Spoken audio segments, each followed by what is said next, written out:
This is Only Horror. If you can hear me, then it's already too late. Let's begin.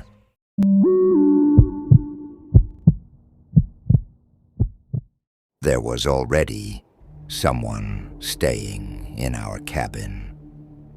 We thought someone had broken into our cabin on the second night, but the truth was worse. They were already there when we arrived. There were 4 of us on that trip. Me, Tyler, Ben, and Sasha. It was supposed to be a cheap weekend in the mountains before Tyler moved out of state. Tyler found the place. The listing made it look secluded. The reality was a cabin at the end of a dirt road with no cell signal, unless you stood on one corner of the porch and held your phone up. Ben unlocked the front door with the keypad code. The first thing I noticed was the muddy prints by the back door. They were faint, half-dried, maybe 3 partial prints on the floor near the mat. Tyler said the cleaners probably tracked them in. Sasha pointed at the trash can under the sink. There was a crushed beer can inside. None of us had brought beer. Ben laughed and said the place was cheap for a reason.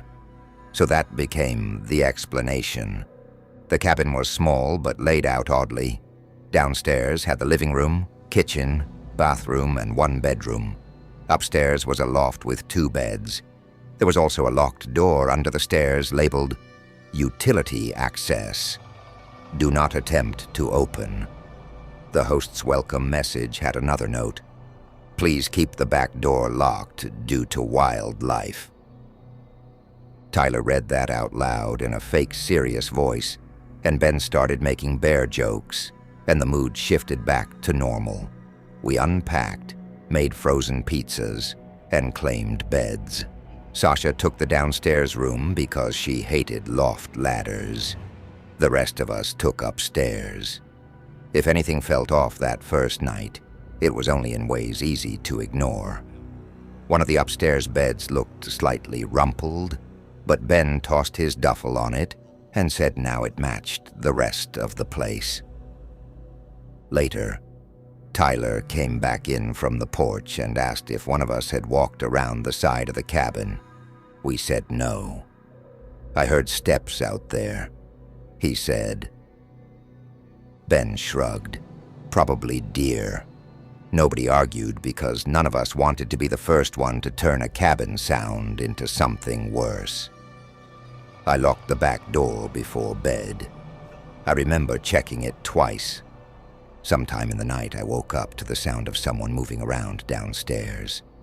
At first, I assumed it was Sasha getting water. Then I heard it again. Slow steps, a pause, then the faint creak of the kitchen floor near the back door. I lay there listening, waiting to hear the faucet or bathroom door. Nothing. In the morning, Sasha said she had slept straight through. Ben said he heard nothing. Tyler asked why I hadn't gone down to check. The back door was unlocked. I was sure I had locked it.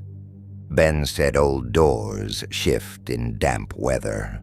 Tyler said I probably checked the knob without fully turning the deadbolt. Sasha didn't say anything. She was looking at the kitchen table. What? I asked. She pointed to the fruit bowl. Yesterday the apples were fake, she said. I looked. There were 3 real apples sitting in the bowl. Ben laughed again, but this time it sounded forced. Okay, that's weird. Tyler messaged the host asking if anyone had been in the cabin before us or if the cleaners needed access. The reply came 20 minutes later. No one else has access to the property. Please keep all doors locked. That answer did not help.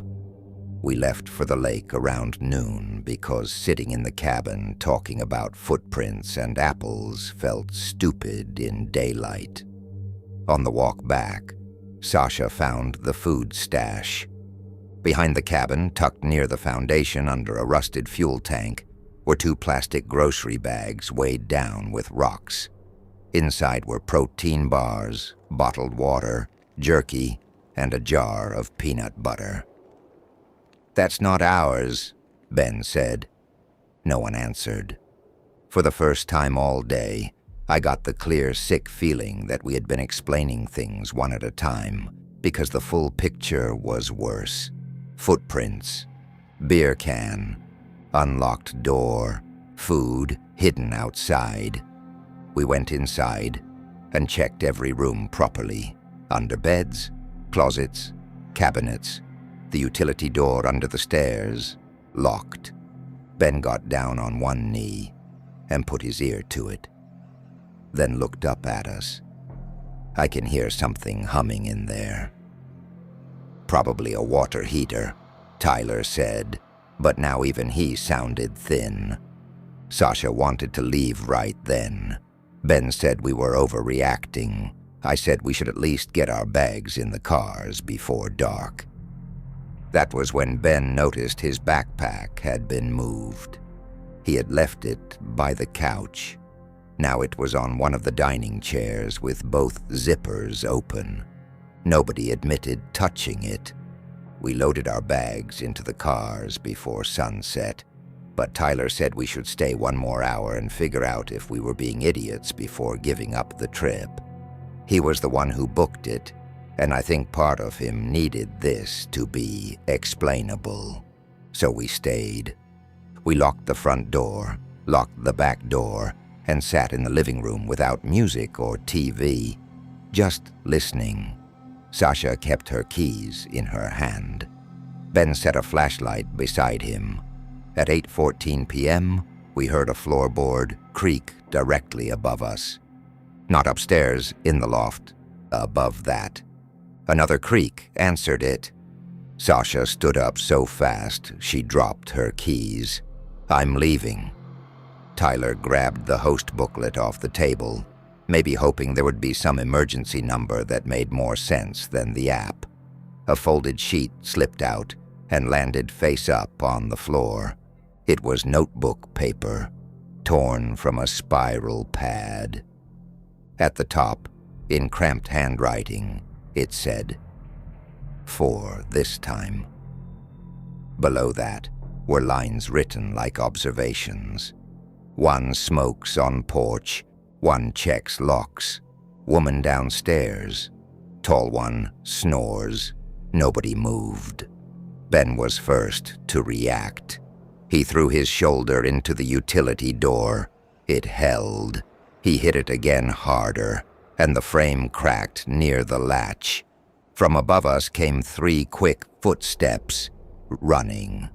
Tyler shouted that someone was in the attic.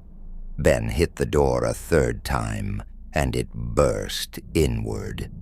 Behind it was not a furnace room.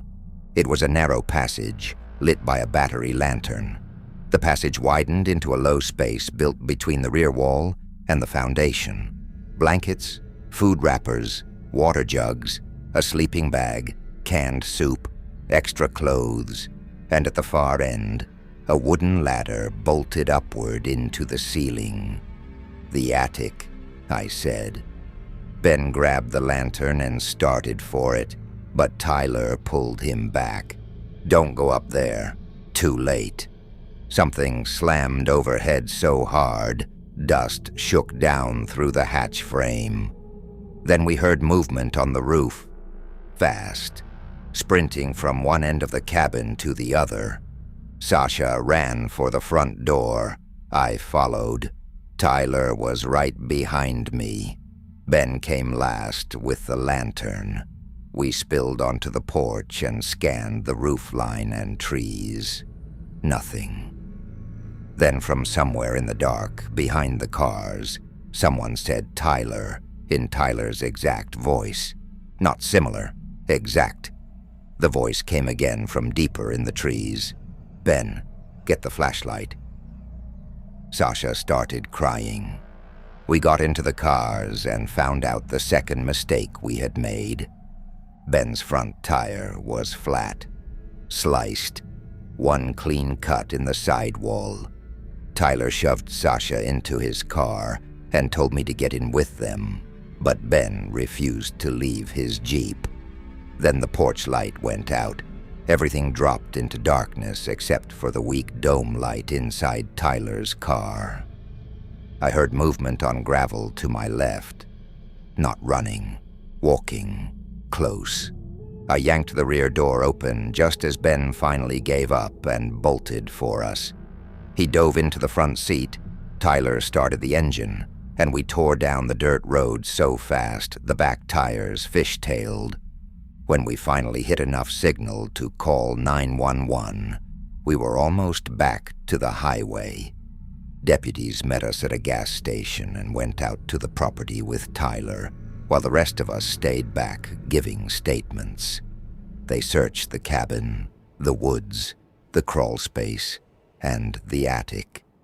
They found signs someone had been living there for months. The attic had narrow viewing gaps cut into the wood above the loft and the downstairs bedroom, and insulation flattened into a place where a person could lie still for hours. In the crawl space, they found notebooks with dates, car descriptions, booking lengths, and notes on guests. What scared me most was how ordinary some entries sounded. Couple argued about money, kid sleepwalks, man keeps medicine in bathroom bag. As if we were not people to whoever wrote it, just patterns in a place they already considered theirs. The host showed up while police were still there. Tyler said he acted shocked right up until one of the deputies mentioned the hidden supplies. Then the host asked if they had checked the attic by the chimney stack. Nobody had mentioned the chimney stack. That was how they knew he was lying. The person living there was his younger brother. The host had supposedly let him stay on the property temporarily after some legal trouble, then started renting the cabin anyway because he needed money. He told police his brother kept to the crawl space and only came out between guests. It did not explain the notes. It did not explain the cut tire. It definitely did not explain the voice. We never learned where the brother went that night. They tracked him into the woods and lost him near the lake. He was picked up 3 weeks later, breaking into an empty hunting cabin 2 counties over. About 6 months later, Sasha found the listing back online under a property management company instead of the host's name. Different bedding, same porch, same roof line, same line in the description about wildlife and keeping the back door shut. She sent it to our group chat with no message. A few minutes later, Ben replied with a screenshot from one of the new reviews. Quiet, private, and very clean. Felt like someone had just been there before us. I still think about the note. For this time, not guests, not renters. This time, like we were just the latest version of the same weekend he had already lived through over and over from inside the walls.